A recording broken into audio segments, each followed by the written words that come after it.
Imagine for a second that classic scene from the very first Star Wars movie. You know the one? Oh, yeah. A beam of light shoots out of R2-D2, and suddenly there's this ghostly three-dimensional image of Princess Leia hovering right there in the room. Begging Obi-Wan for help. Exactly. We've all seen it. That technology, a projection made with lasers, is called a hologram. Now, hold that image in your mind. Take a look around you right now. Look at the chair you are sitting in. Look at the trees outside your window, the walls, even the stars in the night sky. What if the entire universe, every single seemingly solid thing around you, is actually a giant, incredibly detailed hologram? It's a staggering thought. The idea that everything we perceive as a solid object is actually just a ghostly image, a projection from a level of reality so far beyond our own that it exists outside of space and time entirely. And if that's true, it completely rewrites everything we know about physics and reality. Yeah. And that brings us to the mission of today's deep dive. We are exploring the groundbreaking 1991 book, The Holographic Universe by Michael Talbot. Yeah, it's a fascinating read. It really is. We're going to unpack this radical theory that connects the bizarre world of quantum physics, the deep mysteries of human memory, and phenomena that science has historically really struggled to explain. Our source material today draws heavily on the parallel discoveries of two eminent scientists. We have Karl Pribram, a brilliant neurophysiologist from Stanford University, and David Bohm. Right. David Bohm, who is a highly respected quantum physicist, he was actually a protege of Albert Einstein himself. Yeah. And if we connect this to the bigger picture, the reason you should care about this theory is that it totally upends the standard, comforting, sticks and stones view of reality that we all learned in high school biology and physics classes. Right, the stuff you can just knock on with your knuckles. Exactly. It challenges the fundamental nature of the physical world. It offers a completely new lens to understand how the human mind and the universe itself actually operate. It's a massive paradigm shift. So let's start with the mind, specifically the mystery of memory. To understand why Pribram started looking into holograms, we actually have to go all the way back to the 1920s. Yeah, with Wilder Penfield. Right. A Canadian neurosurgeon who was doing some wild experiments on epilepsy patients. Because the brain itself doesn't feel pain, Penfield could apply a local anesthetic to the scalp, open the skull, and operate on fully conscious patients. Which is still crazy to think about. Oh, completely. And he would electrically stimulate various areas of the brain cells to see what happened. When he touched the temporal lobe, so the area right behind the temples, the patients didn't just remember their past. They vividly relived it. And the detail was incredibly precise. One man suddenly found himself back in a conversation he had years ago in South Africa. A boy heard his mother talking on the phone, and with repeated stimulation of that exact same spot, he could repeat the entire conversation word for word. It's wild. A woman felt like she was standing in her kitchen listening to his son playing outside. From this, Penfield concluded that every experience we've ever had is permanently recorded in a specific, localized trace in our brain cells. Right. Scientists called these specific memory traces Engrams. And at the time, it made total sense. Memory seemed to work like books on a library shelf. You just had to pull the right book. But here is where the monkey wrench gets thrown into the gears. Carl Lashley, who is actually Pribram's mentor, spent over 30 years searching for these engrams, and his findings completely contradicted Penfield. Tell them about the rats. Right, so Lashley trained rats to run complex mazes. Then he systematically surgically removed different portions of the rats' brains to find where the memory of the maze was stored. But to his absolute shock, no matter what part of the brain he cut out, the rats still remembered how to run the maze. Wow. Their motor skills might have been incredibly clumsy after the surgery, but the memory itself stubbornly remained. The memory wasn't localized, it was distributed. Okay, let's unpack this. If cutting out huge chunks of the brain doesn't erase the specific memory, the memory couldn't possibly be localized in one spot. It had to be distributed throughout the entire brain. But how is that physically possible? Right, what's the mechanism? Exactly. Fast forward to the mid-1960s. Karl Pribram is reading an article in Scientific American about the first construction of a hologram, and it hits him like a lightning bolt. To make a hologram, you split a single laser beam. One part bounces off an object, say an apple, and the other part collides with that reflected light. And when those two laser beams crash into each other, they create an interference pattern. Yes. Think of dropping two pebbles into a still pond and watching the ripples crash into each other and overlap. That complex overlapping ripple pattern is what gets recorded on a piece of holographic film. And what's fascinating here is the magical property of that holographic film. If you take a normal photograph of an apple, cut it in half, and look at it, you only see half an apple. But if you take a piece of holographic film that contains the image of an apple, cut it entirely in half, and then shine a laser through it, each half still contains the entire three-dimensional image of the original apple. That specific detail is so counterintuitive. You can keep cutting that film into smaller and smaller pieces, and every single fragment will still contain the whole image of the apple. It gets a little hazier, sure, but the entire blueprint is still there in every tiny piece. Pribram realized that this whole in every part nature of the hologram was the exact mechanism he had been looking for to explain Lashley's rats. Our brains don't store memories in specific localized cells like books on a shelf. Memories are encoded as interference patterns distributed throughout the entire brain, just like a hologram. Which perfectly explains our brain's insane storage capacity. The brilliant Hungarian physicist John von Neumann once calculated that over an average human lifetime, the brain stores something like 2.8 times 10 to the 20th power bits of information. That is 280 quintillion bits. Just a massive number. For decades, scientists couldn't figure out a physical mechanism that could hold that much data. But holographic film can do exactly that.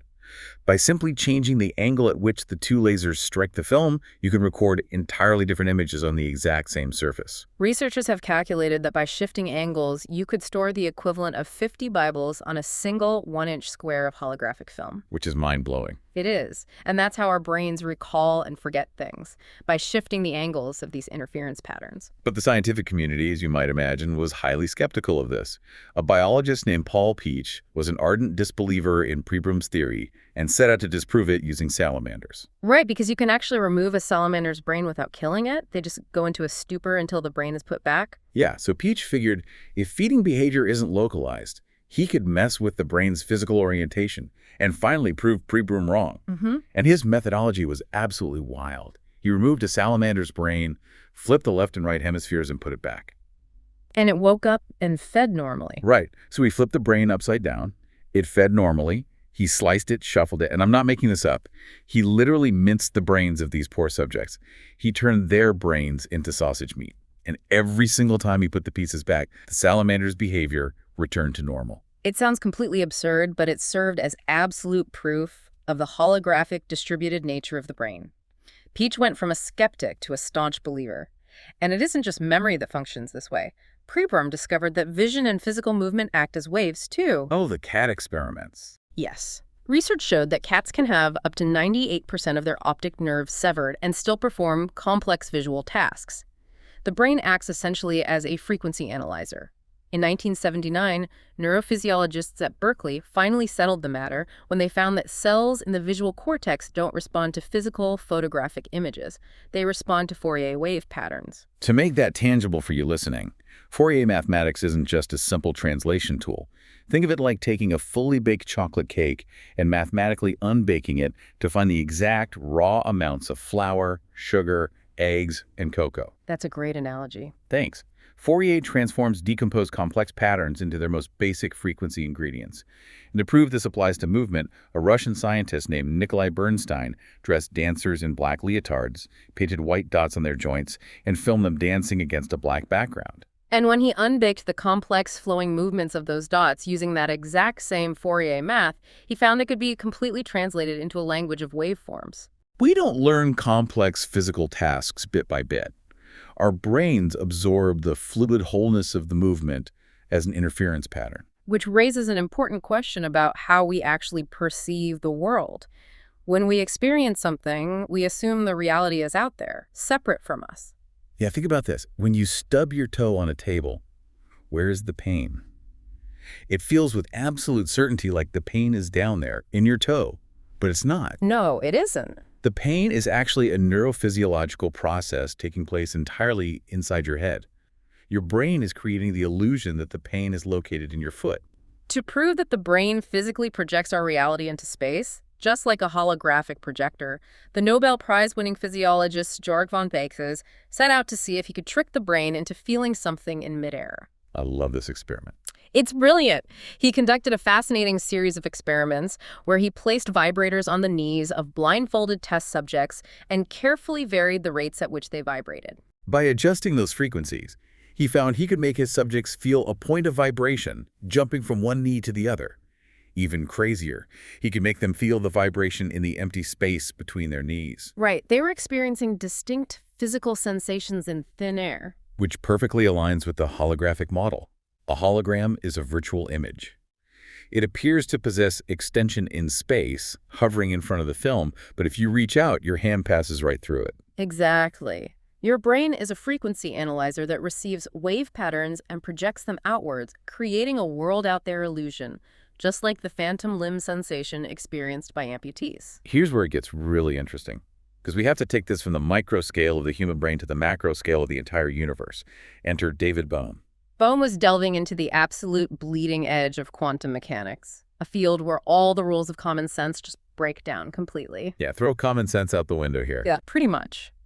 At the subatomic level, the universe stops behaving like the physical world we know. Physicists discovered that particles, like electrons, don't actually possess any physical dimension in their natural state. And the most startling discovery of all was that the only time these quantum entities ever manifest as solid particles is when a human being is actively observing them. Wait, so the act of a human looking at an electron physically changes what it is? Yes. Talbot uses a fantastic analogy in the book for this. Imagine you own a bowling ball.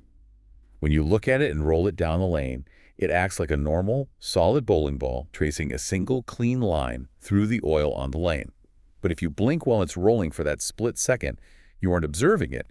The bowling ball turns into a massive wavy swath of energy like talcum batter spread across the entire lane. One physicist actually compared it to the King Midas effect. Oh! Midas could never feel the true texture of silk or a human hand because everything he touched turned to solid gold.